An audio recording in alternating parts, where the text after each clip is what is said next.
Tell me you holding a Confederate flag, which your history would be nothing without mine, and you scared to even go on a Black History tour.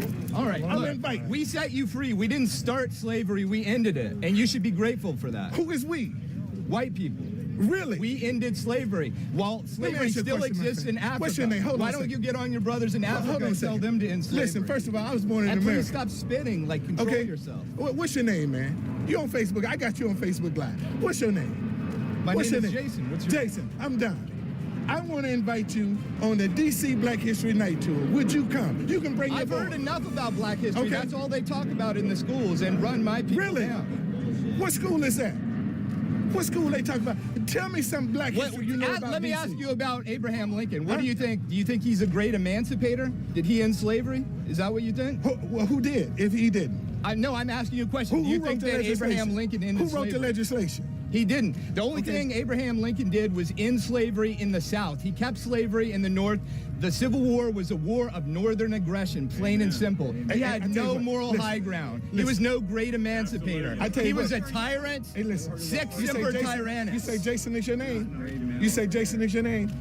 Robert E. Lee and the Confederate veterans were the legacy of George Washington, of Thomas Jefferson, of all the founding fathers. These traitors, these traitors that have sold out our country to illegal immigration and Islamic terrorism, they are not in the founding fathers' vision. My man, you're talking. Talk to me. You're just talking over me, bro. Talk to me. You're not having a conversation. Talk to me. You're just being belligerent. Tell me some Black history you know about DC. Tell me some Black history you know. You probably don't even live here. And you're going to come up in here and tell us what we need to be doing. To be honest with you, you know what I'm saying? To be honest with you, I don't care about Black history in D.C. Oh, you don't? No, I don't. I care about the history of my people. White people? It doesn't mean it doesn't matter. I support your right to acknowledge your history. So why do you have a problem with me acknowledging mine? That's all I'm saying. Nothing without mine.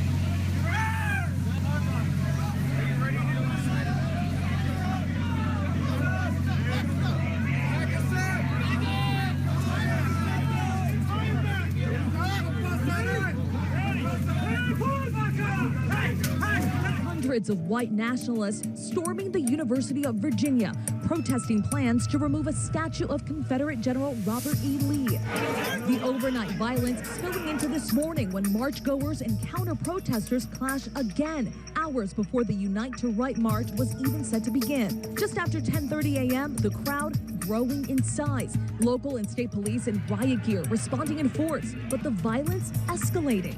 Just before noon, Virginia's governor declaring a state of emergency. Just before 2 p.m., the situation taking that deadly turn. You can see the silver 2010 Dodge Challenger barreling down the hill toward a sea of targets with little time to react, slamming to a stop only after it hit a van and another car. Locked in, that car shifting in reverse, screeching back down the street to get away. One person, a 32-year-old woman, left dead. 19 more rushed to the hospital, 5 in critical condition. The suspected driver, 20-year-old James Alex Fields Jr., is behind bars. The first response from the White House came not from the president, but the First Lady. She tweeted, "Our country encourages freedom of speech, but let's communicate without hate in our hearts." We condemn in the strongest possible terms this egregious display of hatred, bigotry, and violence on many sides. On many sides. Senator Ted Cruz put out his own statement calling the attack a grotesque act of domestic terrorism.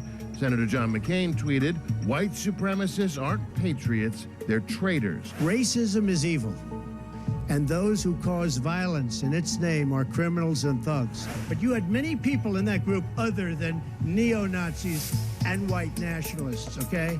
And the press has treated them absolutely unfairly. Now, in the other group also, you had some fine people, but you also had troublemakers. I think if we continue to create jobs at levels that I'm creating jobs, I think that's going to have a tremendously positive impact on race relations. Joining us now for more is Virginia Republican Congressman Tom Garrett of Charlottesville. He is the city as part of his district. Congressman, welcome.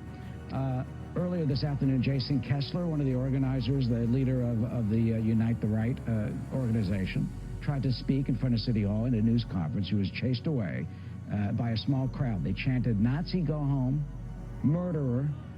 You can see the people going after them in his face right there before he had to flee into the bushes and basically be rescued by police. What message do you see in the fact that he was drowned out and he was forced to flee? Well, I wish he never showed up to begin with.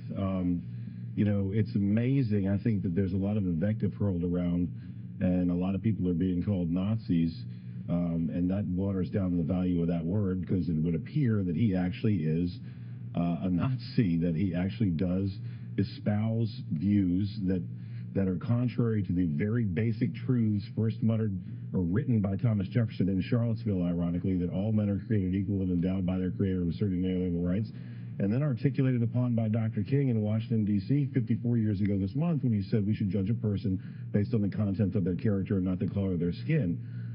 It's mind-numbing to me that there are people who believe that based on something that's beyond anyone's control, that they're better somehow, or that someone else might be inferior.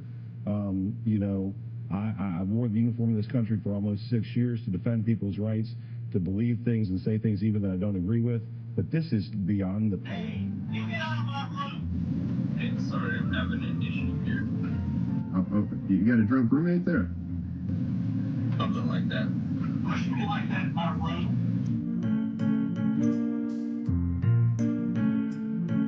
Which one this is stairs in my room, Jason? This is my room. Hold on a second.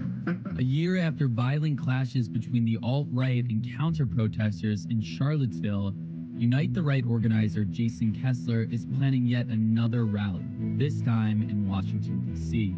This is your background check on Jason Kessler. A self-identified white nationalist, he wasn't always this far right. Kessler says he attended one Occupy Wall Street event and even voted for Barack Obama in 2008. But that ideology began to shift during Obama's second term in office. In 2016, he supported Donald Trump's election campaign, and according to the Southern Poverty Law Center, it was around that time that Kessler started to make waves in the alt-right scene, attempting to unseat the only black city councilman in Charlottesville. The 34-year-old would go on to blame police in Virginia for not preventing the violence during the Unite the Right protests. Kessler also took aim at a counter-protester that was killed during the rally on Twitter, saying she deserved it. He later blamed that tweet on him. Many alt-right leaders decided to distance themselves from him in the wake of the rally, but this year he says things will be different. And maybe things are. The rally planned for this Sunday is expected to draw a much smaller crowd. A year later, infighting and a social media crackdown is fracturing the white nationalist and alt-right movement, according to experts familiar with the group. Trial against several Unite the Right rally organizers, and lead defendant Jason Kessler testified today for the plaintiffs, and although he's off the stand right now, he is likely to be back on soon as a defense witness. Now, he gave devastating blows to alt-right founder and co-defendant Richard Spencer. And for weeks, we've been hearing testimony from historians and white supremacists, and the clock is ticking on the judge's own deadline to wrap this case up by the end of this week. Fox 46's legal correspondent Seema Iyer has been in Charlottesville since the trial began and joins us now live outside the courthouse. And Seema, just how bad was Kessler's testimony for Spencer? And what can Spencer do at this point to rehabilitate his case, if that's even possible, Seema? I don't think it's possible at this point. He's going to need a miracle, guys, because the things that were coming out of Jason Kessler's mouth were simply made for television and not in a good way. Take a look at some of these quotes that I've compiled for our audience. Okay, so within 2 seconds of Spencer questioning Kessler, he said the first time he met him, "You made my skin crawl." And Kessler said, again, when they first met, he thought Spencer looked like a serial killer. At some point, he said, "You are despicable to everybody you ever came in contact with." And then Kessler corroborated that he had previously tweeted about Spencer, that Spencer was a sociopath and a narcissist. So, Alicia, as for your question, the only thing I can think of is that either when Richard Spencer takes the stand on his behalf, perhaps he can explain this, or he could take the very risky move of recalling Jason Kessler to the stand. Or, I'm sorry, there's a third alternative. The third alternative is get some kind of evidence out there that's going to help you, because these quotes, this is just the tip of the iceberg, guys. It was a bad day for Spencer. DC, you like the view? Beautiful view. Man, let me get him a little. There's the Capitol building. Yeah. Just give him a little bit. But Jason, man, let's me and you, let's have an honest dialogue here. Sure. Man, tell me something. Is this the best thank you could give to your parents for the time and energy that they have invested in you to come out and be a part of this kind of movement that you are? Because I'm sure they're not satisfied. Well, I don't think getting into personal stuff about people's family is really the most constructive way to go. I think that it's more instructive that you've got this beautiful church here, which is part of the Black civil rights history of Washington, D.C. And I think a good place to start is just with learning about things like this and appreciating your community. But wait a minute, now, hold on a second. But we're gonna get to that. But you know, you see, when I first told you this is gonna be a little uncomfortable, I told you that, and it's gonna be uncomfortable for me as well.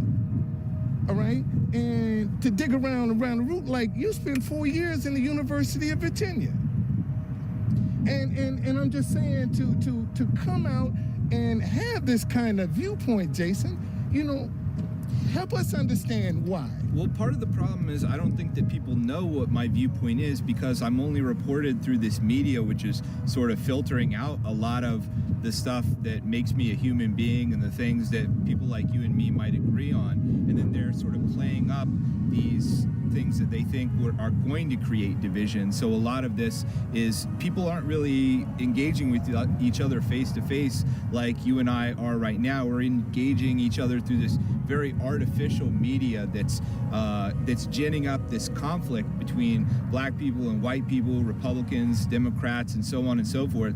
And that gets to the heart of why I wanted to meet with you today, because I don't want it to be a situation like what happened with my rally in 2017, where people are shouting over each other, they're not listening, or even worse, they're fighting in the streets. I think that we're better than that, and I think we can be better than that. That's one of my hopes and goals for 2019. That's one of your hopes and goals, but okay. So how can I help you, Jason? Just by teaching me about what it's like to be a black person in Washington, D.C., teaching me about the civil rights movement so that I can learn to be a better advocate for my people in a way that's constructive and is keeping with the legacy of civil rights, which was pioneered by people like Martin Luther King. I mean, just give you a good example now to show you the differences in our lifestyle. You know, your father, you went out, had this rally, there was some tragedy behind it, you know, and you were able to go back home. Your lifestyle really hasn't changed.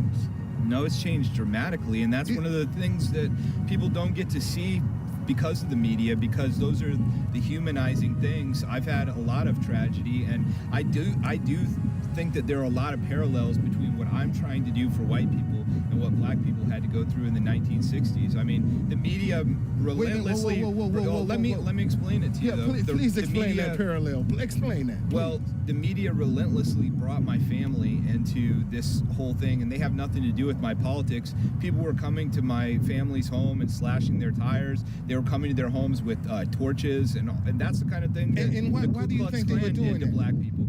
Because they wanted to terrorize me. They're terrorists. They're terrorists. But besides that... Did your views have anything to do with it, Jason? Like I said, I don't think that people understand my views because they see that rally that happened and they hear the knuckleheads who came out there and were saying Jews suck or whatever, and that's not my point of view. So what does Unite the Right stand for? Well, what I was trying to do is stand up for American history. You and I are revering different parts of history, but I think that we can respect one another's history. And I also wanted to stand up against what I see as an ethnic cleansing of white people happening around the world. And that's a dramatic population decline in the United States and Europe, where we're going to become minorities in our own countries, but yet we're not going to be able to advocate for ourselves. So it's a different situation to be a white person in 2019 than it's ever been. Maybe we didn't need organizations like the NAACP for black people years ago, because we obviously weren't being discriminated against in the same way as black people are. But things are very different. There's a lot of hatred towards my people, and we have our own civil rights issues. Okay, so hold on a second, man, because I done gave you a chance to spill a lot of stuff that I want to address. Okay, white people got a bloody footprint all over this world. First of all, your American history is flawed and is a lie. Okay, if we want to really deal with the racism in America, we have to deal with this flawed American history. That's a lie that we're teaching. Otherwise, everything still stay the same, Jason. Well, as far as your people are concerned, man, that's Washington City over there.